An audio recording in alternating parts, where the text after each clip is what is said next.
Hello, welcome back to another new video. Welcome to English video.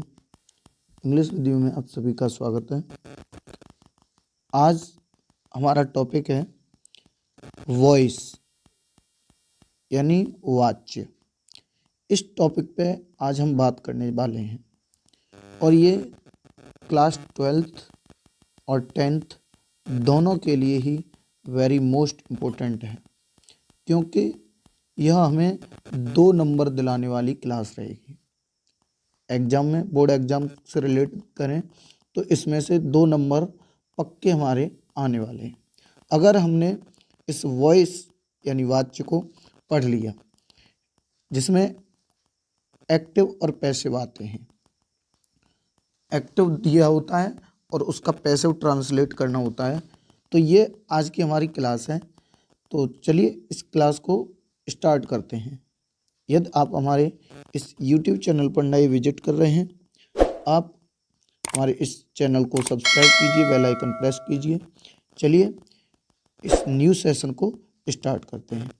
तो इसमें आज का हमारा जो टॉपिक है वाच्य, और जो कि 2 नंबर की क्लास है। 2 नंबर हमें इकट्ठे करने के लिए बस कुछ ही बेसिक पॉइंट हैं जिन्हें पढ़ना होगा, और उन सभी पॉइंट को कंप्लीट करके हम 2 नंबर गेन कर सकते हैं। तो इसमें वॉइस हमारा जो टॉपिक है, वॉइस जो होता है वो 2 प्रकार के होते हैं।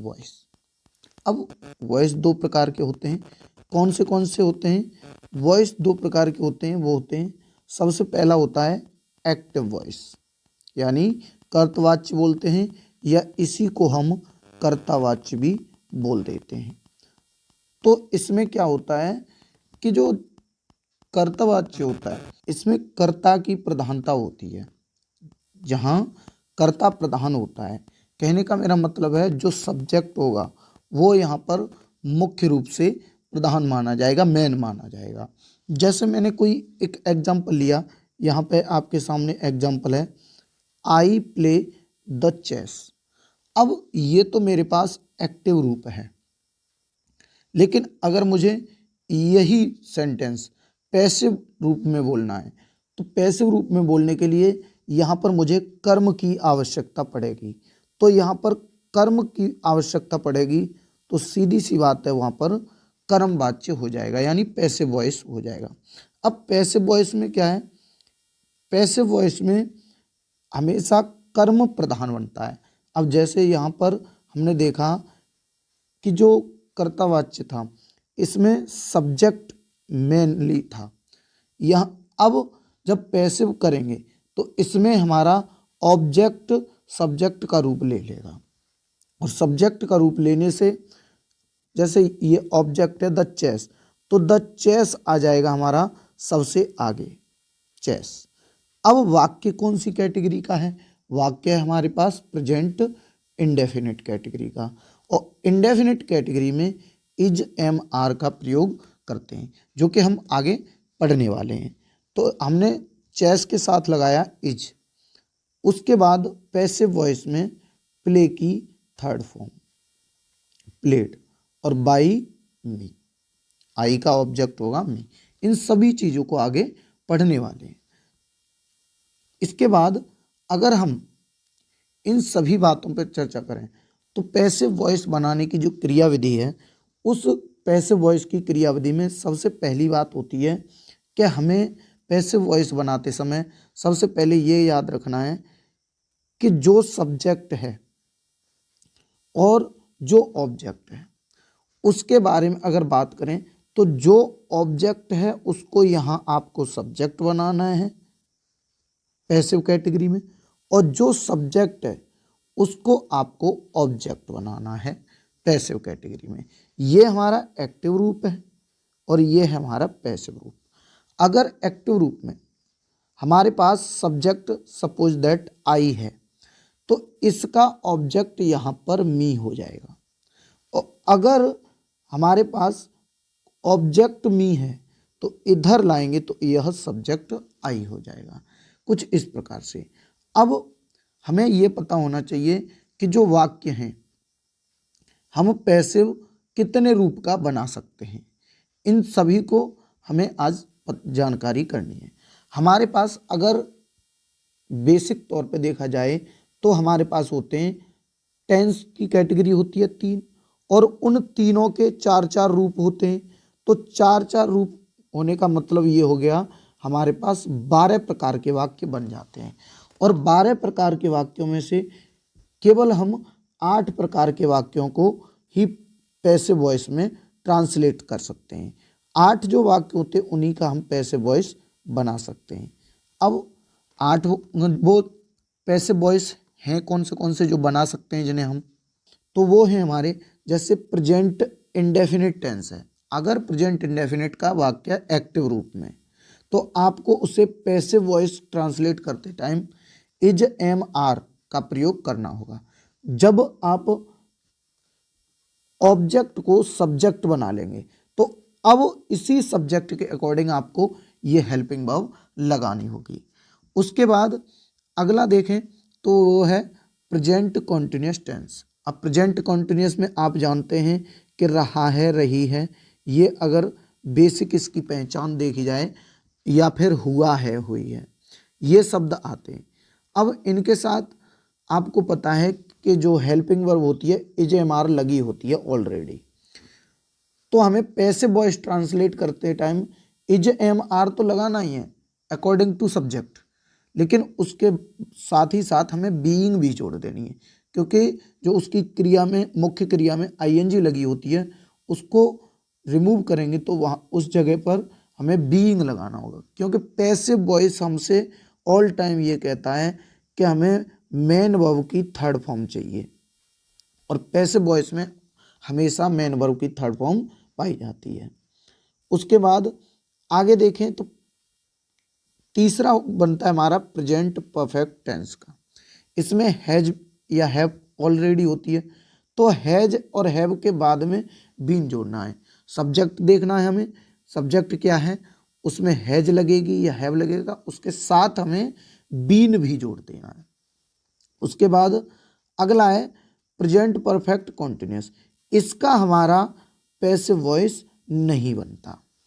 उसके बाद अगला है पास्ट इंडेफिनिट टेंस। इसमें वॉज या वर का प्रयोग करना है आपको पैसिव ट्रांसलेट करते समय। एक्टिव रूप अगर पास्ट इंडेफिनिट टेंस का है तो आपको पैसिव में वॉज या वर में ट्रांसलेट करना है। अगर पास्ट कॉन्टिन्यूस टेंस का वाक्य है, आपको इस वाक्य को वॉज या वर लगाने के बाद बीइंग जोड़ देनी है इसमें। अगला पास्ट परफेक्ट टेंस में है यदि वाक्य आपका एक्टिव रूप, तो पैसिव में आप हैड बीन लगाएंगे। और अगला है पास्ट परफेक्ट कॉन्टिन्यूस, जो कि आपका पास्ट परफेक्ट कॉन्टिन्यूस नहीं बनेगा। उसके बाद अगला अगर रूप देखें तो वो है आपके सामने future indefinite tense. Future indefinite tense में आपको पता है कि विल या सेल आती है। हिंदी में अगर इसकी पहचान की बात करें तो मुख्य क्रिया के अंत में गा गी गे दिखाई देता है। अगर इसका हमें पैसिव ट्रांसलेट करना है तो विल या सेल होगी, इसी के साथ बी जोड़ देंगे, विल बी या सेल बी। उसके बाद है अगला फ्यूचर कॉन्टिन्यूस टेंस। इसको हम बनाते नहीं हैं, ये हमारा पैसिव इसका ट्रांसलेट नहीं हो सकता। इसके बाद अगला है future perfect tense. Future perfect tense में हमें ऑलरेडी पता है कि विल के साथ हैव लगता है या सेल के साथ हैव लगता है, तो इसका पैसिव ट्रांसलेट करते समय आप विल हैव के बाद बीन जोड़ेंगे या सेल हैव के बाद बीन जोड़ेंगे। जैसे विल हैव लिख दिया, उसके बाद बीन जोड़नी है आपको, इसमें सेल हैव के बाद बीन जोड़नी है पैसिव ट्रांसलेट करते समय। और जो फ्यूचर परफेक्ट कॉन्टिन्यूस है इसका पैसिव नहीं बनेगा। तो ये कुछ 12 जो हमारे वाक्य थे उनमें से 8 वाक्य हैं। कौन से हैं?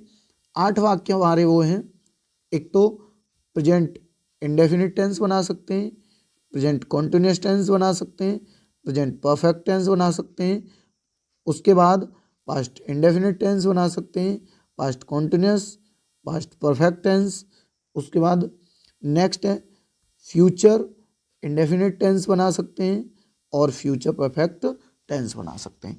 ये हमारे 8 टेंस हैं, इनको हम बना सकते हैं। अब इनके बनाने की जो क्रिया विधि है उसको भी हम आगे पढ़ने वाले हैं। क्या हम इन जो वाक्य हैं 12 के अलावा क्या और हमारे सामने आ जाएं, क्या हम उनको नहीं बना सकते? बना सकते हैं बिल्कुल। अगर आपके सामने कोई भी मॉडल कैटेगरी का वाक्य दिखाई देता है, मॉडल वर्ब से रिलेटेड कोई भी वाक्य आता है, तो आपको जो भी मॉडल वर्ब दे रखी है, कोई सी भी मॉडल वर्ब हो, चाहे वो कैन हो, चाहे कुड हो, चाहे मे हो या शुड हो, यानी कहने का मेरा मतलब कोई सी भी मॉडल वर्ब हो, उसमें आपको क्या करना है, जो भी मॉडल वर्ब होगी उसके बाद बी जोड़ देना है, बी ई। इतना करने के बाद अब इसका हम पैसे बनाने का जो रूल है, नियम है, उसको हम देख लेते हैं। चलिए, अगर मान लो मेरे पास एक वाक्य है एक्टिव में, मैंने कहा पहला वाक्य लिया आई प्ले द चेस, यही हमारे सामने पहला वाक्य था। अब इसको मुझे पैसिव ट्रांसलेट करना है, तो हमें क्या करना है, सबसे पहले जब इसका पैसिव ट्रांसलेट करेंगे तो हमें, मैंने बताया आपको, जो भी ऑब्जेक्ट है उसको आप सब्जेक्ट बनाएंगे। सब्जेक्ट बनाने का मतलब आप जो भी ऑब्जेक्ट है उसको उठा के सबसे पहले रख लेंगे। अगर यहाँ कोई भी ऑब्जेक्ट बदलने वाला होता तो उसको बदल करके, जैसे मान लो सपोज दैट यहाँ पे होता हिम होता लास्ट में, तो हिम का हम यहाँ पर सब्जेक्ट के स्थान पर शुरुआत में ही लिखते। अगर यहाँ हर होता तो हम सब्जेक्ट के स्थान पर सी लिखते, इस प्रकार से। तो मैंने वाक्य लिखा आपके सामने, आई प्ले द चेस। अब इसको ट्रांसलेट करना है, तो द चेस यहां पर सबसे पहले उठ के आ जाएगा। अब इसको तो, इसका तो ऑब्जेक्ट ये रूप है, अब इसका सब्जेक्ट रूप यानी द चेस है, तो द चेस ही रहेगा। मैंने यहां रख लिया द चेस। अब हमें पता है कि इसका ये जो रूप है प्ले, आई प्ले। अब आई के साथ मैंने देखा प्ले में ना तो एस या एस लगी, ये है आई प्लूरल वर्ब, प्लूरल जो प्रोनाउन है। अब प्लूरल है, यहाँ पे बहुवचन है, तो इसका मतलब है इसके साथ एस या एस तो लग नहीं सकती है। तो इसको क्या करना है हमें, ये हमारा प्रेजेंट इंडेफिनिट का ही वाक्य है। अब प्रेजेंट इंडेफिनिट का वाक्य है तो हमें इसको बनाने के लिए इज एम आर का प्रयोग करना पड़ेगा। प्रेजेंट इंडेफिनिट में इज एम आर, आप ऊपर देख सकते हैं जो मैंने आपको चार्ट दिखाया था, प्रेजेंट इंडेफिनिट का होगा तो आपको इज एम आर लगाना है, प्रेजेंट कॉन्टिन्यूस का होगा तो इज एम आर के साथ बीइंग भी जोड़नी है। तो द चेस है, द चेस के साथ आप लगाएंगे इज। ओके, अब जो मुख्य क्रिया होती है, मेन वर्ब जो भी होती है, उसकी हमेशा थर्ड फॉर्म लगाते हैं, हमेशा पैसिव वॉइस चाहे कोई सी कैटेगरी का हो, आपको उसमें मेन वर्ब की थर्ड फॉर्म लगानी पड़ेगी। मेन वर्ब है हमारे पास प्ले, और प्ले की थर्ड फॉर्म होती है प्लेड।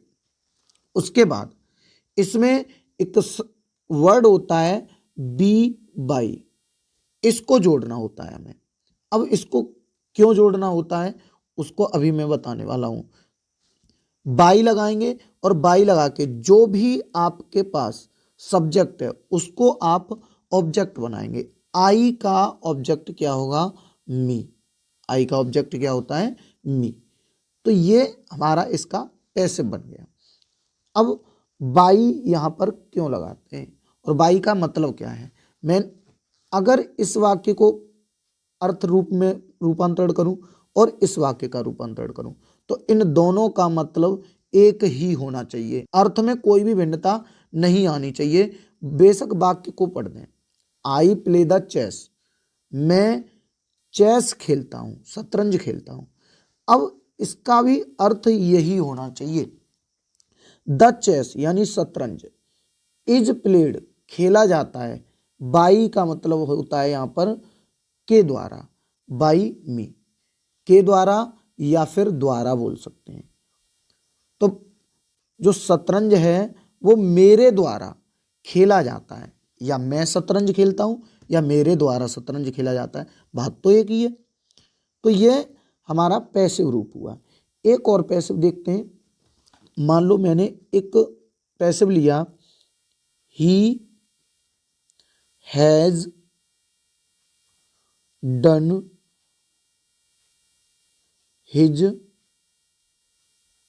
वर्क, WORK, ये हुआ हमारा एक्टिव रूप। अब इस एक्टिव रूप को मुझे पैसिव ट्रांसलेट करना है। तो पैसिव करने के लिए अभी तुरंत बात हुई है कि आपको जो भी ऑब्जेक्ट है आपके सामने, उसको पहले सब्जेक्ट बनाना है। ऑब्जेक्ट कहाँ मिलेगा? पहले ऑब्जेक्ट को उठाने के लिए हमें वर्ब देखनी पड़ेगी। मेन वर्ब कहाँ है? मेन वर्ब के जस्ट तुरंत बाद आपको ऑब्जेक्ट मिलेगा, ये कन्फर्म है। मेन वर्ब के बाद आपको ऑब्जेक्ट मिलेगा, और ऑब्जेक्ट है हमारा हिज वर्क पूरा, और हिज वर्क को आप उठा के सब्जेक्ट बनाओगे। तो मैंने रख लिया हिज वर्क। उसके बाद अब इसके ही अकॉर्डिंग हमें हेल्पिंग वर्ब लगानी है। हैज हैव है तो इसे चेंज करेंगे हैज बीन या हैव बीन में। हैज हैव के साथ हमेशा हैज बीन, क्योंकि ये जो वर्क है वो सिंगुलर है, इसीलिए इसके साथ हमें हैज लगानी पड़ेगी। अगर यहाँ पे इस सब्जेक्ट के अकॉर्डिंग यहाँ पे हैज थी, अगर जरूरी नहीं है हैज ही है, यहाँ सब्जेक्ट प्लूरल होता तो यहाँ प्लूरल की फॉर्म होती हैव। तो हमें बनाते इसको तो हिज वर्क है, इसके साथ हमारा हैज बीन रहेगा। हैज बीन लगा लिया। अब इसके बाद चाहिए हमें जो भी मुख्य क्रिया है उसकी थर्ड फॉर्म, और थर्ड फॉर्म हमें ऑलरेडी दे रखी है, डन। अब डन के बाद क्या करना है, ये देखना है हमें बाई लगाने से पहले इसमें पीछे कुछ वाक्य में बचा तो नहीं है। अगर नहीं बचा तो हम बाई लगाएंगे, और बाई लगाने के बाद जो भी सब्जेक्ट है उसको ऑब्जेक्ट बना देंगे। ही का ऑब्जेक्ट हो जाएगा हिम। ओके, तो ये हमारा पैसिव इस प्रकार से हुआ। मैं थोड़ा आपको जो भी सब्जेक्ट रूप हैं और ऑब्जेक्ट में क्या क्या परिवर्तन हो सकते हैं वो लिख के दिखा देता हूं एक बार। जैसे आपके सामने आया, सब्जेक्ट के स्थान पर इधर सब्जेक्ट लिखता हूं और इधर है ऑब्जेक्ट, ठीक है ना। अगर आपके सामने सब्जेक्ट के स्थान पर आया मान लो आई, तो आप इसे परिवर्तन करेंगे, पीछे लेके जाएंगे तो मी करेंगे। और अगर ऑब्जेक्ट के स्थान पर यानी पीछे मी है तो इसको सब्जेक्ट के स्थान पर आई करेंगे। अगर वी दिया हुआ है सब्जेक्ट के स्थान पर तो इसको ऑब्जेक्ट में अस परिवर्तन करेंगे। अगर यू दिया है सब्जेक्ट के स्थान पर तो इसको यू ही ऑब्जेक्ट बनाएंगे। अब उसके बाद यदि दे दिया है THE तो इसको आप देम में परिवर्तन करेंगे, THEM। अगर ही दिया गया है सब्जेक्ट के स्थान पर तो आप ऑब्जेक्ट में हिम करेंगे, और अगर वाक्य में अगर सी दिया गया है तो आप इसे हर में परिवर्तन करेंगे। तो ये है हमारे कुछ परिवर्तन। अगर कोई सब्जेक्ट के स्थान पर आई है तो आप इसे मी ऑब्जेक्ट के स्थान पर, अगर मी ऑब्जेक्ट पे है तो इसे सब्जेक्ट बनाओगे तो आई करेंगे। वी है तो अस करेंगे, और अगर अस ऑब्जेक्ट पे है तो सब्जेक्ट वी बनेगा। यू है तो यू का यू ही रहता है, ऑब्जेक्ट और सब्जेक्ट दोनों जगह। दे अगर ऑब्जेक्ट सब्जेक्ट के स्थान पे है तो ऑब्जेक्ट में देम लिखेंगे, और अगर देम ऑब्जेक्ट पे है तो सब्जेक्ट दे बनाएंगे। ही सब्जेक्ट है तो हिम ऑब्जेक्ट होगा, और हिम अगर ऑब्जेक्ट है तो उसका सब्जेक्ट ही होगा। सी सब्जेक्ट है तो इसका ऑब्जेक्ट हर होगा, और अगर हर ऑब्जेक्ट के स्थान पे तो सी होगा। कहने का मेरा मतलब इसका इसमें परिवर्तन होगा और इसका इसमें परिवर्तन होगा। ये आपको रट लेने हैं कि आई का मी होता है, वी का अस होता है, यू का यू होता है, दे का देम होता है, ही का हिम होता है और सी का हर होता है। सब्जेक्ट और ऑब्जेक्ट ये आपको याद करने पड़ेंगे और इसके हिसाब से वाक्य बन जाएंगे। अब अगला वाक्य देखते हैं। एक टॉपिक है हमारे पास, पॉइंट है हमारा कि जब वाक्य में कार्य तो हुआ है लेकिन कार्य करने वाला जो डूअर है जिसे बोलते हैं उसका पता न हो, अर्थात डूअर छिपा हुआ हो, तब वह वाक्य केवल पैसिव वॉइस में ही बनता है, न कि उसका एक्टिव वॉइस नहीं बनता। जैसे मैंने कहा हमें कंप्यूटर सिखाया जाता है, इसका मतलब है किसी के द्वारा सिखाया जाता है, और हमें कंप्यूटर किसी के द्वारा सिखाया जाता है तो ये इस वाक्य को बनाएंगे हमें वी सिखाया जाता है किसी के द्वारा, तो पैसिव रूप होगा, प्रेजेंट इंडेफिनिट है और प्रेजेंट इंडेफिनिट में इज एम आर का प्रयोग करते हैं पैसिव रूप में, तो वी के साथ आर। अब सिखाना की थर्ड फॉर्म, क्योंकि पैसिव रूप हमसे थर्ड फॉर्म मांगता है और थर्ड फॉर्म हो गई टॉट। टॉट और क्या सिखाया जाता है? Computer, COMPUTER, computer. तो वी आर टॉट कंप्यूटर। अब हमें कंप्यूटर सिखाया जाता है। अब किसी न किसी के द्वारा सिखाया जाता है, इसीलिए यहाँ पर इसका जो रूप होगा पैसिव में वो कुछ इस प्रकार होगा। ओके, तो ये अगर एक और इस पर पैसिव देख लेते हैं, जैसे मैंने एक पैसिव दिया आपको, you will cook the food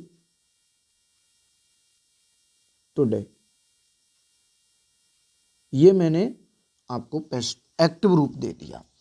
अब इस एक्टिव रूप को मुझे करना है पैसिव में ट्रांसलेट। तो कैसे ट्रांसलेट करेंगे? सबसे पहले हमें ऐसे वाक्यों में ऑब्जेक्ट पकड़ना है, पहली बात। और ऑब्जेक्ट मिलेगा कहाँ?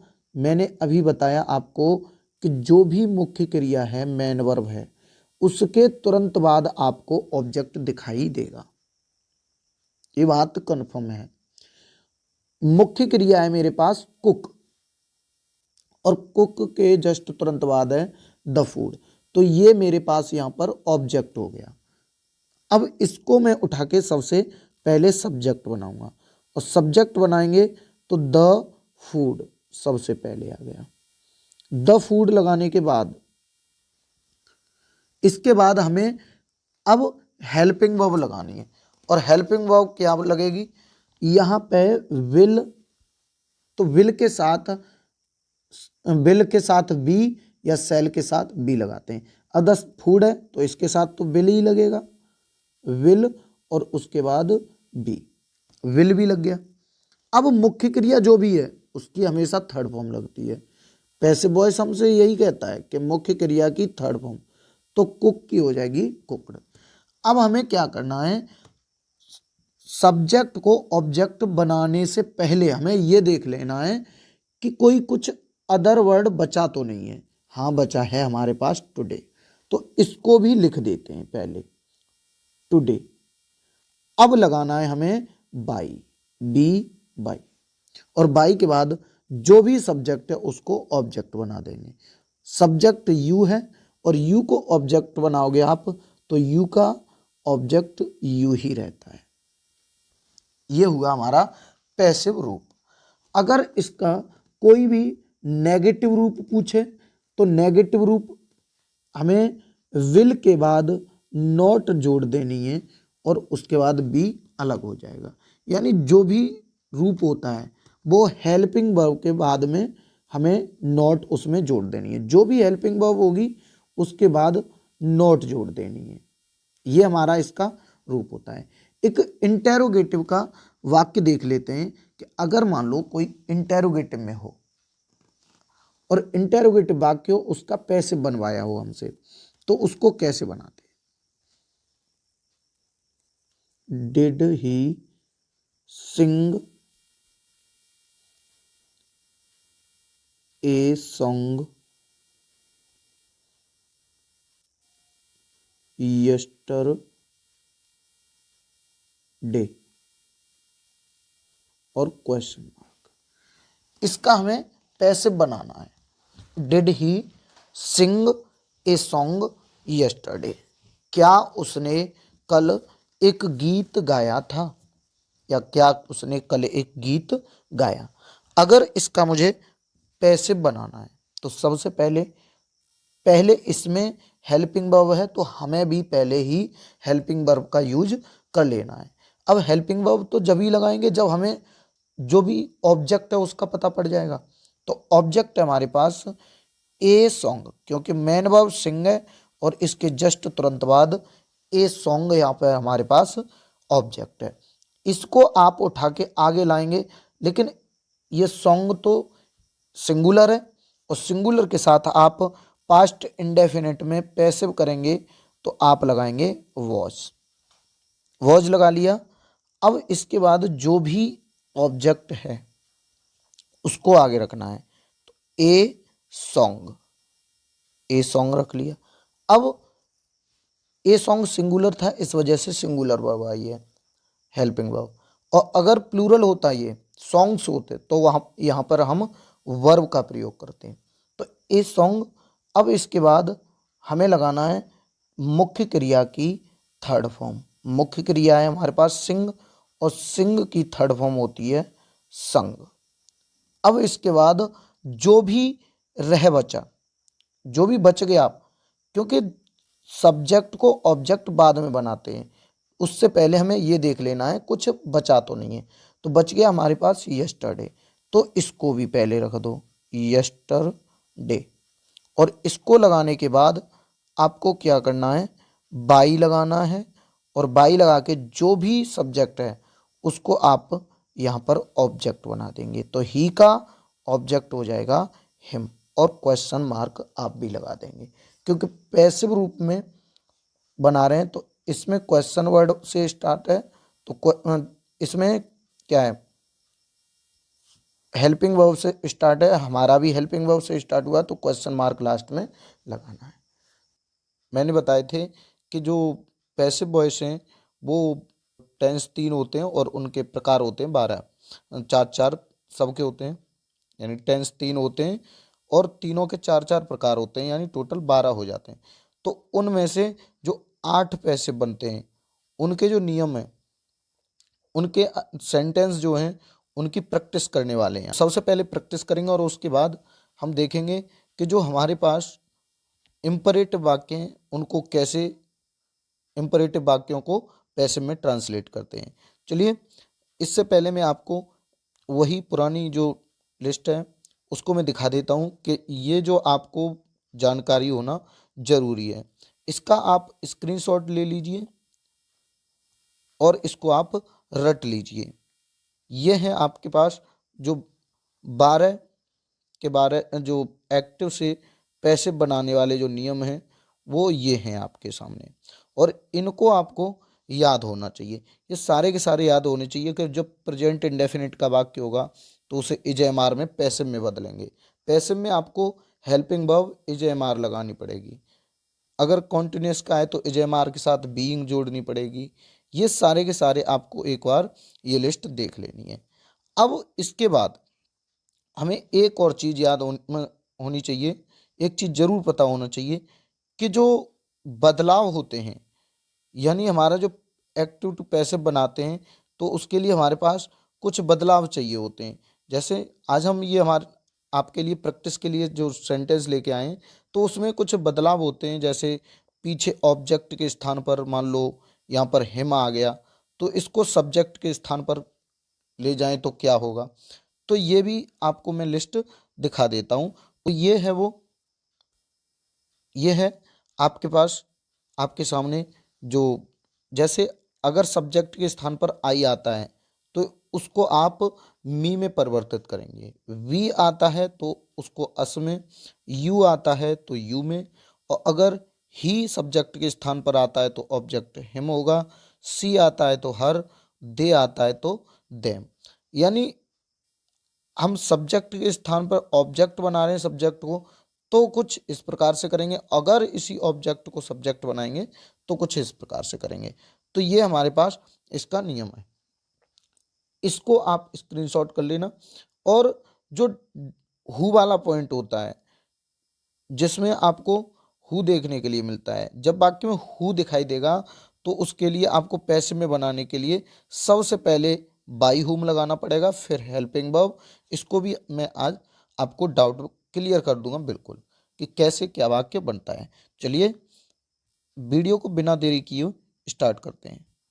तो आज हम इन सेंटेंस के द्वारा प्रत्येक प्रकार के वाक्य को, मैंने इसमें एक एक वाक्य लिया है, चाहे वो इंडेफिनिट का हो, चाहे कॉन्टिन्यूस का, चाहे परफेक्ट का, यानी चाहे प्रेजेंट में हो या पास्ट में हो या फ्यूचर में, तीनों का एक एक वाक्य लिया है और उसको हम प्रैक्टिस करेंगे। प्रैक्टिस करने के बाद जो नेक्स्ट इम्परेटिव वाला पोर्शन है उसको भी मैं आज आपको बताने वाला हूँ। तो इसी वीडियो में आप अंत तक बने रहिए, और अंत तक बने रहेंगे तो आपको टोटल जानकारी पैसिव से रिलेटेड एक्टिव टू पैसिव बनाने की आपको A to Z जानकारी मिल जाएगी। और इस वीडियो के अलावा फिर आपको कोई भी वीडियो देखने की आवश्यकता नहीं पड़ेगी। तो चलिए पहला जो क्वेश्चन है वो मॉडल वर्ब का है मेरे पास, यानी कैन आया हुआ है। तो पैसिव बनाने के लिए आपको सबसे पहले पीछे जो ऑब्जेक्ट है उसको सब्जेक्ट बनाना है। अब यहाँ पर बदलने वाला कोई ऑब्जेक्ट नहीं है, मेरे पास कोई भी प्रोनाउन का ऑब्जेक्ट नहीं है, तो मेरे पास ये नाउन है और नाउन ए लेटर है, तो इसको तो नहीं बदल सकता, तो इसको ए लेटर है तो ए लेटर ही लिख देना है सब्जेक्ट के स्थान पर, ए लेटर लिख दिया। उसके बाद अब मॉडल वर्ब कैन, और मॉडल वर्ब कैन है तो हमें कैन ही रखना है। पैसिव में हमने बताया था कि बी लगा देते हैं। उसके बाद हमेशा पैसिव हमसे चाहता है कि जो भी मुख्य क्रिया है उसकी थर्ड फॉर्म चाहिए, तो थर्ड फॉर्म राइट की हो जाएगी रिटन। उसके बाद अब यहां देखते हैं हम कुछ पीछे रह तो नहीं गया, अगर कुछ भी बचता है तो उसको पहले लगा लेते हैं, तब जाकर के हम बाई लगाते हैं, और बाई लगाने के बाद जो भी सब्जेक्ट है उसको ऑब्जेक्ट बनाते हैं। तो सब्जेक्ट सोफिया है तो सोफिया का नाम है तो सोफिया ही रहेगा। ओके, चलिए दूसरा सेंटेंस देख लेते हैं। You drink the cold water. You drink, drink यानी ये फर्स्ट फॉर्म है मुख्य क्रिया में, एस या एस नहीं लगी, इसका मतलब है प्रेजेंट इंडेफिनिट का ये, क्योंकि प्लूरल सब्जेक्ट है। तो द कोल्ड वाटर पूरा उठ के आएगा, द कोल्ड वाटर को मैंने उठाया और इसको कोल्ड वाटर लिख दिया। उसके बाद द कोल्ड वाटर। अब इसके बाद प्रेजेंट इंडेफिनिट को आपको बदलना है इज एम आर में, कोल्ड वाटर के साथ आप इज लगाएंगे। इज लगाने के बाद अब आपको चाहिए इसके तुरंत बाद मुख्य क्रिया की थर्ड फॉर्म, और ड्रिंक की होती है थर्ड फॉर्म ड्रंक, DRUNK। उसके बाद आपको क्या करना है, कुछ बचा है तो लगाएंगे, नहीं बचा तो बाई लगाएंगे, और बाई लगाने के बाद जो भी सब्जेक्ट है उसका ऑब्जेक्ट, तो यू का ऑब्जेक्ट होता है यू ही। क्लियर हो गया, ये भी डाउट आपका क्लियर। अब इसके बाद नेक्स्ट क्वेश्चन को देख लेते हैं। Cat is not killing the rats, यानी पीछे देखा हमने जो हमारा सब्जेक्ट है द रैट्स, मुख्य क्रिया के पीछे हमें देखने के लिए मिल रहा है, तो इसमें हमें द रैट्स उठाना है आगे, द रैट्स। अब प्रेजेंट कॉन्टिन्यूस का है तो इसका मतलब है सीधा सीधा कि इजेएमआर के बाद बीइंग लगानी है, रैट्स के साथ आएगा आपका आर। अब हमें लगानी है बीइंग, लेकिन उससे पहले ये वाक्य है हमारा नेगेटिव, तो आप नॉट यहीं पर ऐड कर देंगे, नॉट लगाएंगे, इसके बाद लगाएंगे बीइंग। लग गया। अब हमें चाहिए मुख्य क्रिया की थर्ड फॉर्म, जो भी मेन वर्ब है उसकी थर्ड फॉर्म। मेन वर्ब है हमारे पास किल, तो किल की किलिंग यानी किल की थर्ड फॉर्म होगी किल्ड। बाई, अब माई कैट है तो माई कैट को आप माई कैट ही ऑब्जेक्ट के स्थान पर लिखेंगे। ऐसा नहीं है आप माई को चेंज करें, माई या हमारे पास पजेसिव एडजेक्टिव है यानी ये एडजेक्टिव है, तो इसको हम नहीं परिवर्तित कर सकते। अगर ये ऑब्जेक्ट या सब्जेक्ट होता तो इसको ऑब्जेक्ट में बदल देते हैं। नेक्स्ट क्वेश्चन है हमारे पास, I have not done this work. I have not done this work, तो हैव के बाद नॉट है यानी हैज हैव का प्रयोग है, थर्ड फॉर्म आ रही है। प्रेजेंट परफेक्ट का है, इसमें आपको सबसे पहले ऑब्जेक्ट उठाना है, वही नियम चलेगा, कुछ भी नहीं करना।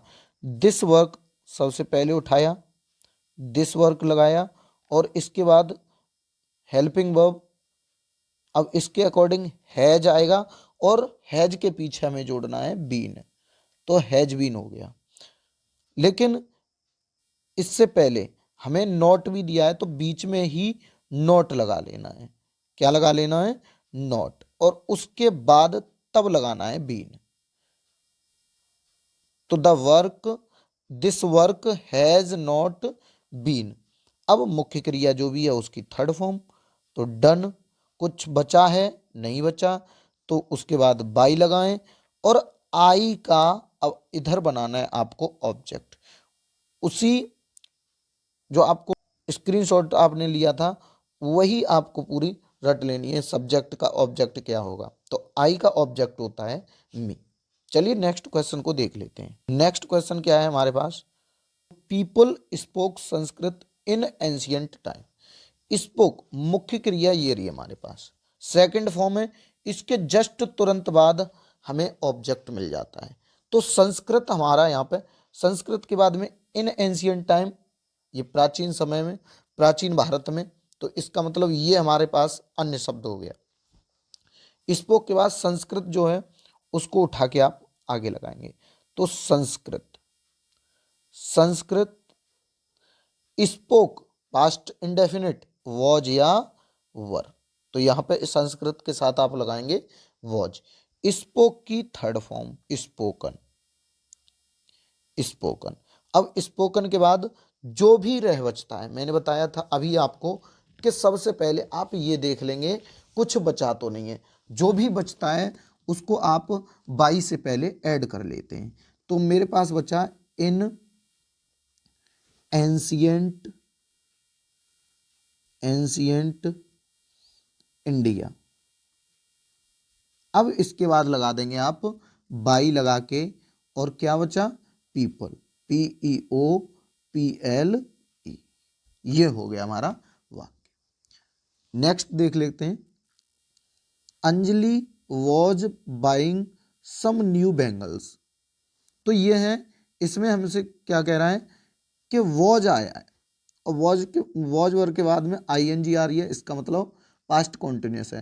तो हमें मुख्य क्रिया ढूंढ रही है, मुख्य क्रिया बाई है, और इसके पीछे जो लगा है ये हमारा ऑब्जेक्ट है। सम एडजेक्टिव, न्यू यानी बेंगल्स न्यू है कुछ, तो ये पूरा का पूरा हमारा यहाँ पर क्या हो गया, वो यहाँ पे ऑब्जेक्ट है।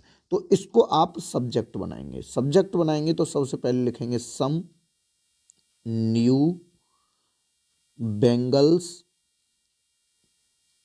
और बेंगल्स के बाद हेल्पिंग वर्ब लगेगी, वॉज वर्ग के बाद बीइंग, तो इसके बेंगल्स प्लूरल हैं तो वर आएगा यहाँ पे, वर बीइंग, ING लगी है तो इसीलिए आप बीइंग लगाएंगे। नेगेटिव होता तो इससे पहले नॉट जोड़ लेते आप यहाँ पे, तो बीइंग हो गया। उसके बाद अब हमें मुख्य क्रिया की थर्ड फॉर्म चाहिए, तो बाई की थर्ड फॉर्म होती है बॉट, BOUGHT, और इसके बाद जो भी रह बचता है उसको लगा लेते हैं। तो बचा तो कुछ है नहीं पीछे, तो इसके बाद हमें लगाना है बाई, क्या होगा ऑब्जेक्ट, अंजलि, तो इसका नाम यहाँ पे बना देंगे। क्लियर हो गया? तो इस प्रकार से ये भी हो गया। इसके बाद नेक्स्ट देख लेते हैं, नेक्स्ट क्या है। अगला है हमारे पास, अगला जो क्वेश्चन है वो है Rashmi had finished her work. Had आया है और इसके बाद फिनिश्ड, इसका मतलब ये है हमारे पास पास्ट परफेक्ट का। और इसमें आपको हैड के बाद थर्ड फॉर्म दिख रही है, तो हैड के बाद हैजैव के बाद वहाँ पर बीन लगाते थे, तो यहाँ हैड के बाद बीन लगाना है। कैसे करना है? सबसे पहले आप जो भी मेन वर्ब मिलेगी उसके पीछे से आप ऑब्जेक्ट को उठा के सब्जेक्ट बनाएंगे। अब यहाँ हर है, हर ये हमारे पास ऑब्जेक्ट तो है, लेकिन हर वर्क के साथ हर है, यहाँ पे ये एडजेक्टिव का कार्य कर रहा है, पजेसिव एडजेक्टिव का। तो ये हर वर्क, हमें हर वर्क को पूरे को उठाना है, तो हर वर्क हो गया। आप ऐसा ना करें कि सी वर्क कर दें, ये हमारे पास पजेसिव एडजेक्टिव है पूरा, तो हर वर्क लिख लिया। हर वर्क लिखने के बाद हैड, और हैड के बाद क्या जोड़ना है आपको? बीन। उसके बाद मुख्य क्रिया जो है उसकी थर्ड फॉर्म, थर्ड फॉर्म हमारे पास ऑलरेडी है, फिनिश्ड, और बाई लगाएंगे, और बाई के बाद जो सब्जेक्ट है उसको आप ऑब्जेक्ट बना देंगे, और जो सब्जेक्ट है हमारे पास वो है रश्मि, तो इसको ऑब्जेक्ट रश्मि लिख देंगे। चलिए नेक्स्ट क्वेश्चन देखते हैं इसके बाद। अब ये हमारे पास इसी का एक वाक्य बनता है बीच में बिफोर या आफ्टर लग के। आपको पता है, मैं एक बिल्कुल बेसिक सी तरीके से बताता हूं कि जब भी बीच में पहले आएगी तो आपको ये याद रखना है, पीछे वाला वाक्य उठा के पहले बनाना है, पहले वाले में हेड लगाना है। ये बनाने वाला तरीका बता रहा हूँ, पैसिव नहीं अभी बता रहा, अभी मैं इस वाक्य को बनाने का तरीका। तो अगर पैसिव बनाएंगे आप इसका, तो पैसिव कैसे बनेगा? पैसिव बनाने के लिए आपको सबसे पहले जो पीछे का जितना भी है इसको छोड़ देंगे आप ये देखेंगे आपके पास एक वाक्य कौन सा है, तो वाक्य मेरे पास इतना है, ये एक वाक्य हो गया। इसके बाद दूसरा ऐड हो रहा है, तो मुझे पहले वाले वाक्य को बना लेना है। मुझे पहले वाले वाक्य को अगर बनाऊंगा मैं, तो माई ब्रेकफास्ट सबसे पहले आएगा, लगा लिया मैंने माई ब्रेकफास्ट। अब इसके बाद आपको क्या करना है, जो भी हेल्पिंग वर्ब है उसको लगाओ। हैड है, हैड के बाद नॉट भी है तो नॉट भी लगा लो, और बीन लगा देंगे आप, इसके पीछे बीन लगा देंगे। उसके बाद मेन वर्ब जो भी है उसकी थर्ड फॉर्म, तो थर्ड फॉर्म तो हमारे पास ऑलरेडी है, टेकन। अब क्या करना है? अब आपको ये करना है ऐसे वाले वाक्य में, अब आपको ये नहीं जो बिफोर या आफ्टर से जुड़ा हुआ वाक्य है उसको बाद में जुड़ा है तो बाद में ही छोड़ेंगे हम। वैसे हमारे पास कोई पीछे बच जाता था अदर वर्ड, तो हम उसको बाई से पहले रख लेते थे, लेकिन इसमें क्या है, आपको सबसे लास्ट में ही लगाना है। तो हम इस वाले वाक्य में तुम्हारे पास कुछ नहीं बचा, नहीं बचा तो बाई लगाएंगे और आई का इधर मी कर देंगे, और उसके बाद जो भी पीछे बचा है उसको पीछे ही लिख देंगे। बिफोर और यू, फिर है केम, CAM। कुछ इस प्रकार से ये वाक्य बन जाएगा। अगला है हमारे पास, he will sing a melodious song. तो a melodious song, main verb sing है, इसके पीछे देखते हैं तो ए मेलोडियस सॉन्ग, ये पूरा हमारे पास ऑब्जेक्ट बन जाता है, तो इसको लिख लेंगे ए मेलोडियस सॉन्ग। इसके बाद आपको इसी जो सब्जेक्ट बनाया उसी के अकॉर्डिंग हेल्पिंग वर्ब लगानी है, तो इसके अनुसार तो विल ही लगेगा, और विल या सेल वाले में आप जोड़ते हैं बी, तो विल बी या सेल बी लगाते हैं। जब फ्यूचर इंडेफिनिट का वाक्य होता है उसको पैसिव में ट्रांसलेट करना है तो विल बी या सेल बी, तो इसके साथ मैंने लगा दिया विल बी। मेन वर्ब की थर्ड फॉर्म, तो सिंग की थर्ड फॉर्म संग। कुछ बचा पीछे? नहीं बचा, तो आप बाई लगाओ, और बाई लगाने के बाद जो सब्जेक्ट है उसका ऑब्जेक्ट, ही का ऑब्जेक्ट लगाना है आपको, तो ही का ऑब्जेक्ट होगा हिम। ये हो गया वाक्य क्लियर। ओके, अगला वाक्य क्या है? The farmer will have प्लोड the fields. The fields, तो हमें द फील्ड्स ये हमारे पास ऑब्जेक्ट है, तो इसको आप सबसे पहले लगा लेंगे। द फील्ड्स, अब विल हैव है तो विल हैव या शैल हैव जब आएगी तो आप इसको पैसिव वॉइस में विल हैव बीन या शैल हैव बीन में परिवर्तित करेंगे। सब्जेक्ट हमारे पास फील्ड्स है, तो इसके बाद हमें लगाना है विल हैव बीन। जो भी मुख्य क्रिया है उसकी थर्ड फॉर्म, प्लो की थर्ड फॉर्म प्लोड ही होगी क्योंकि ऑलरेडी लगी हुई है यहाँ पे। प्लोड के बाद जो बचा पीछे उसको लगाओ, कुछ नहीं बचा हमारे पास, तो बाई लगा के जो सब्जेक्ट है उसको ऑब्जेक्ट बना दो। द फार्मर्स, द फार्मर्स, ये हो गया हमारा वाक्य। ओके, तो ये इस प्रकार से ये हमारे सारे जितने भी वाक्य थे 8 जो टेंस की कैटेगरी में से थे। उसके बाद एक जो मॉडल वर्ब का कैसे बनता था, मॉडल वर्ब में हमेशा जो मॉडल वर्ब है उसको लगाओ और उसके पीछे बी जोड़ दो। और इन वाक्यों को बनाने के लिए हमें सबसे पहले पता होना चाहिए कि जब प्रेजेंट इंडेफिनिट का है तो क्या लगना है, हेल्पिंग वर्ब पास्ट का है तो क्या लगना है, फ्यूचर का है तो क्या लगना है। ये सब हमने आपको दे रखा है तो आप उसको चेक कर सकते हैं। चलिए, जो अब इसके बाद पॉइंट है वो है हमारा इंपरेटिव वाक्यों से रिलेटेड। जो इंपरेटिव वाक्य हैं उनको कैसे बनाते हैं, हमारा टॉपिक है आज का सबसे बेहतरीन कि इंपरेटिव वाक्यों को के पैसिव कैसे बनाएं। आज इस टॉपिक को क्लियर करने वाले हैं। देखिए, यदि वाक्य इंपरेटिव है तो उसके लिए कुछ नियम होते हैं। अब वो नियम क्या होते हैं, उन सभी नियमों को आपको आज मैं बताने वाला हूं। देखिए, अगर कोई भी वाक्य आपके पास इंपरेटिव है तो इंपरेटिव की एक पहचान है कि जब भी आपके पास इंपरेटिव वाक्य होगा तो इंपरेटिव वाक्य हमेशा मुख्य क्रिया से स्टार्ट होगा। इंपरेटिव का हिंदी अर्थ होता है आदेशात्मक। इंपरेटिव जितने भी सेंटेंस होंगे यानी आदेशात्मक वाक्य होंगे उन सब में मुख्य क्रिया से शुरुआत होगी।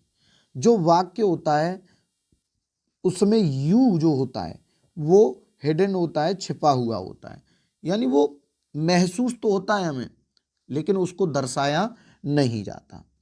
तो अब कैसे हम महसूस करेंगे, जैसे इंपरेटिव कोई वाक्य है, मैंने कहा गो। अब गो का मतलब है जाओ। किससे कह रहे हैं ये हम गो, तो ये गो कह रहे हैं हम तुमसे कि तुम जाओ। मैंने कहा गो फ्रॉम हियर, यहां से चले जाओ, यहां से जाओ, तो इसका मतलब आपसे ही तो कह रहे हैं, हम तुमसे ही तो कह रहे हैं। तो जो तुम शब्द है या आप है वो शब्द इसमें क्या है, हिडन है, मतलब छिपा हुआ है।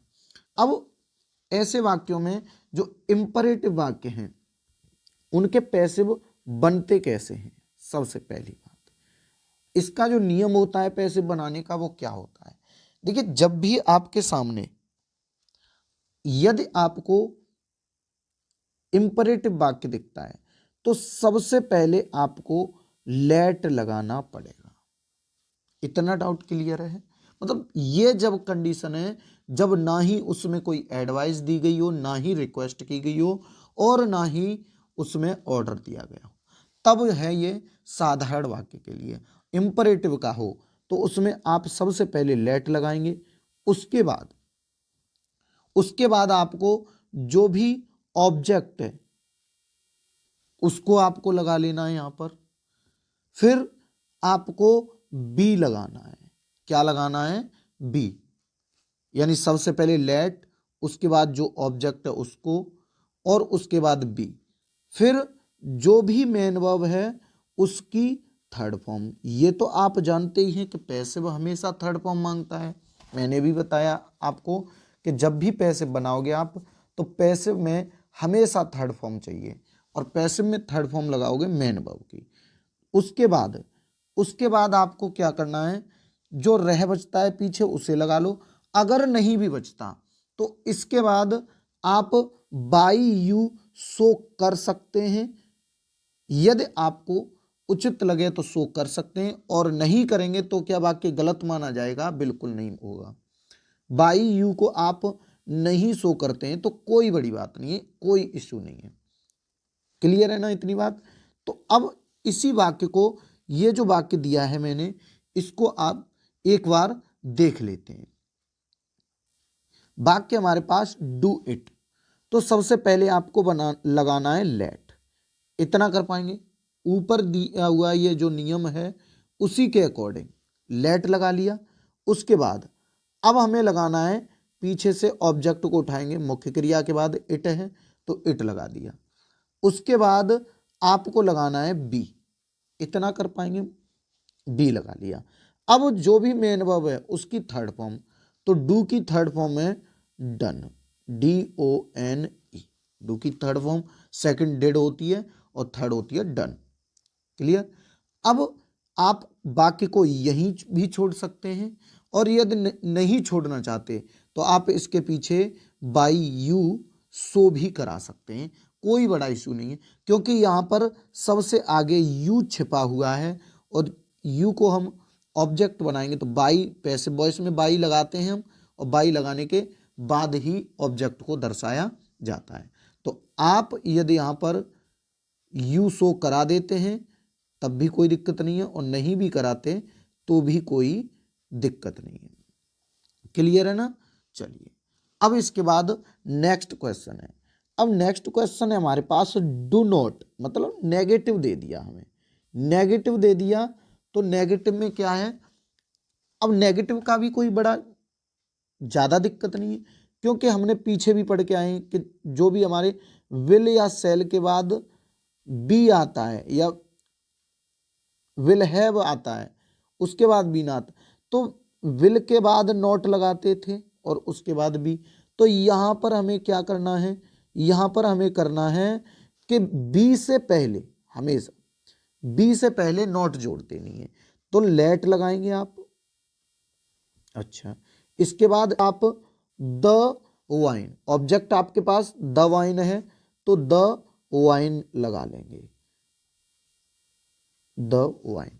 इसके बाद नेगेटिव वाक्य है आपके पास तो आप बीच में नॉट जोड़ देंगे। नॉट जोड़ने के बाद बी का प्रयोग करेंगे। पैसिव वॉइस में इंपरेटिव में बी का प्रयोग किया जाता है। समझ रहे हैं आप? सबके समझ में आ रहा है? यदि कहीं भी टॉपिक को समझ में ना आए तो आप कमेंट कर देना, मुझे जहां उचित लगेगा वहां कुछ समझाने की फिर दोबारा से कोशिश करूंगा नेक्स्ट वीडियो में। लेकिन आप इसी वीडियो को एक बार में समझ ना आए तो दूसरी बार भी देख लेना, जरूर मुझे उम्मीद है कि ये समझ में आएगी वीडियो। तो बी लगा लिया। अब मुख्य क्रिया की थर्ड फॉर्म, ड्रिंक की थर्ड फॉर्म होती है ड्रंक, लग गया। अब आप वाक्य को यहीं छोड़ सकते हैं, या फिर आप चाहें तो क्या कर सकते हैं? बाई यू को लगा सकते हैं, कोई दिक्कत कोई परेशानी नहीं है। तो ये आप नहीं लगाएंगे तो सर क्या कोई दिक्कत आएगी? जी सर, बिल्कुल दिक्कत नहीं आएगी। बाई यू आप नहीं लगाएंगे तो कोई दिक्कत नहीं आएगी। नेक्स्ट क्वेश्चन है आपके सामने ये वाला, नेवर टेल अ लाई। अब इसको कैसे बनाएं? ये वही है जो नेगेटिव रूप है, डू नॉट, वहां डू नॉट आया था, यहां पर नेवर दे दिया है। तो आपको क्या करना है? सबसे पहले लेट लगाना है। ये बात तो क्लियर है कि जब भी इंपरेटिव का पैसिव बनाएंगे तो लेट लगाएंगे आप सबसे पहले। लेट के बाद जो भी ऑब्जेक्ट है उसको लगाओ, ए लाई, और लाई लगा लिया।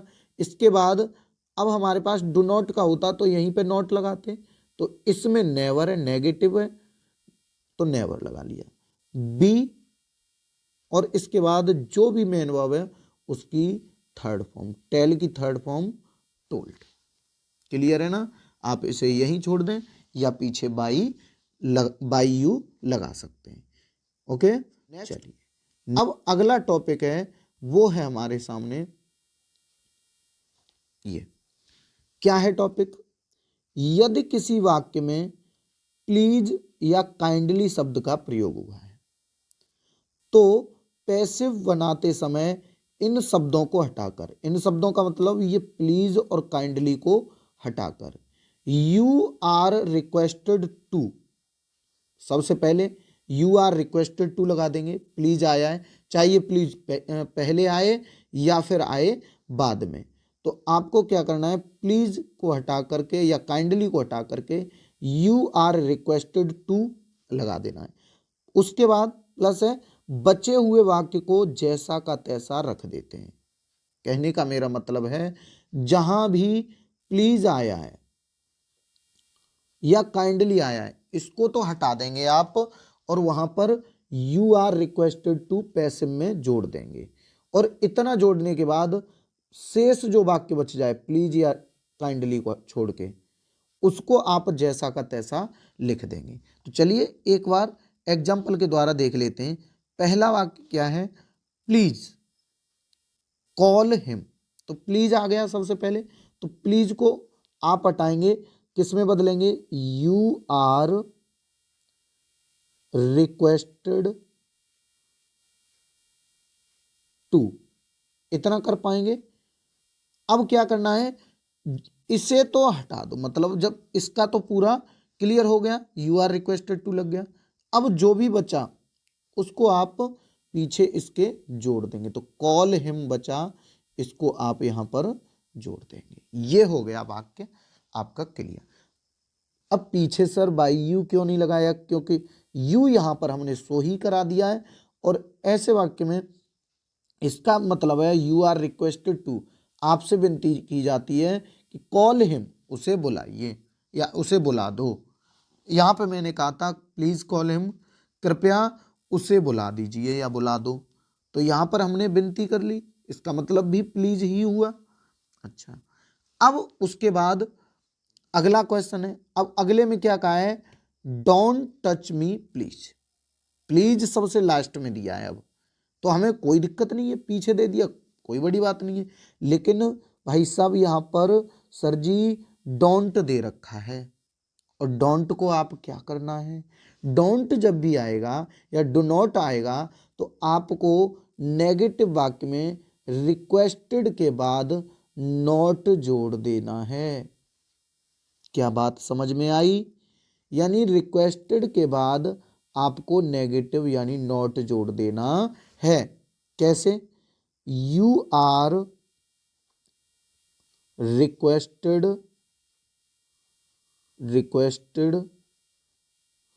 नॉट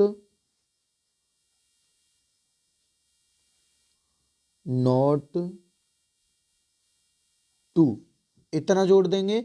उसके बाद जो भी बचा उसको लगा दें। अब डोंट तो हट जाएगा क्योंकि नॉट लग गया, बचा क्या, डोंट, उसके बाद बचा टच मी, तो टच और मी ये आप यहीं पर लिख देंगे। क्लियर है ना, टच मी। बात समझ में आई, क्या किया मैंने, प्लीज हटाया, यू आर रिक्वेस्टेड लगा लिया। अगर सादा वाक्य होता तो मैं टू पहले ही जोड़ देता, लेकिन नेगेटिव वाक्य तो नॉट लगा करके तब टू जोड़ना है और उसके बाद जो भी वाक्य बचा उसको जैसा का तैसा रख देना है। चलिए इसके बाद नेक्स्ट है हमारे, ये वाक्य कह रहा है हमसे गेट आउट फ्रॉम हियर। क्या आप इस वाक्य की भाषा समझ पा रहे हैं, गेट आउट फ्रॉम हियर मतलब ऑर्डर दे रहा है भाई साहब, ऑर्डर। और जब भी ऑर्डर देता है, जब रिक्वेस्ट करता है और जब भी सलाह देता है, एडवाइस देता है, तो आपको वही प्रयोग करना है जो आप रिक्वेस्ट में करते हैं। क्या करते हैं, यू आर रिक्वेस्टेड टू, तो यहां पर आपको लगाना है ऑर्डर टू। ठीक है, चलिए सब लगा लेते हैं, यू आर। अब यहां पर ऑर्डर ही तो दे रहा है, गेट आउट फ्रॉम हियर, यहां से चले जाओ, तो यू आर ऑर्डर्ड टू, सादा वाक्य है तो लगा दिया। अब पूरा जैसा का तैसा छाप दो, वाक्य को पीछे जैसा का तैसा, तो गेट आउट फ्रॉम हियर, कोई दिक्कत। तो नेक्स्ट सेंटेंस है हमारे पास, वॉक केयरफुली, यानी सावधानी से चलिए। सावधानी से चलिए, ये हम ऑर्डर दे रहे हैं क्या, नहीं, क्योंकि हम किसी से कहेंगे भाई साहब सावधानी से चलिए, वो हमारी बात मानने को क्या राजी होगा। यहां से तो मान ली, सपोज दैट मान लो उसने मान ली हमारी बात, लेकिन क्या कहीं बाहर जाके क्या वो हमारी बात को मानेगा? बिल्कुल नहीं। ऐसा वो तो ये सोचेगा कि बहुत जल्दी जाना चाहिए हमें। तो ये हमारे पास केवल एकमात्र सलाह है, और इस सलाह को माने या ना माने वो उसकी मर्जी है, लेकिन हम सलाह दे रहे हैं यहाँ पे केवल। तो सलाह का मतलब है एडवाइस। अब एडवाइस है तो यही वाला नियम इसमें भी अप्लाई कर देना है। You are advised to. अब इसके बाद वाक्य को छाप देना है, जो भी है जैसा का तैसा लिख देना है। Walk carefully, carefully. कोई डाउट किसी को? कैसी भी परेशानी, हारी परेशानी नहीं है ना? तो चलिए, ये थे आज के हमारे एक्टिव से पैसिव इंपरेटिव बनाने की जो तरीका था, उसको आज हमने बताया है। यदि ये वीडियो आपके लिए थोड़ी भी हेल्पफुल होती है तो आप इस पर एक लाइक जरूर कीजिए, और अपने फ्रेंड्स लोगों को ये वीडियो को शेयर भी कर दीजिए, जिससे कि उनको भी इससे बेनिफिट हो सके। क्योंकि यूपी बोर्ड परीक्षा में इसमें 2 नंबर का एक क्वेश्चन जरूर पूछा जाता है, 1 से 2 क्वेश्चन। तो इसलिए आप 10th क्लास में मैं कहूँ तो हो सकता है कि 2 भी पूछ ले, क्योंकि एक ऑब्जेक्टिव में पूछ लेता है, ऑब्जेक्टिव में कभी कभी दे देता है, एक एक्टिव दे देगा और उसके पैसिव के 4 ऑप्शन दे देगा, इनमें से कौन सा पैसिव सही है, और एक स्पेशली पूछता है पैसिव बनाने के लिए। तो जो हमारा 10th क्लास है उसके लिए तो 3 नंबर पक्के हैं, 1 नंबर ऑब्जेक्टिव का और 2 नंबर बनाने के लिए। तो ये तो क्लियर। ऐसे ही 12th में भी हमारे 2 नंबर का पूछता है, तो दोनों के लिए आवश्यक है। छोटी क्लास के लिए भी आवश्यक है। ये इस वीडियो को छोटी क्लास के बच्चे भी अगर देख रहे हैं तो इसको भी आप भी देख सकते हैं। तो एक इस पर लाइक कीजिए, शेयर भी कर सकते हैं, और अगर आप इस वीडियो पर नए विजिट कर रहे हैं तो आप इस वीडियो को सब्सक्राइब भी कर लेना। चलिए, मिलते हैं किसी नेक्स्ट वीडियो में किसी नए टॉपिक के साथ। तब तक के लिए बाय बाय, टेक केयर।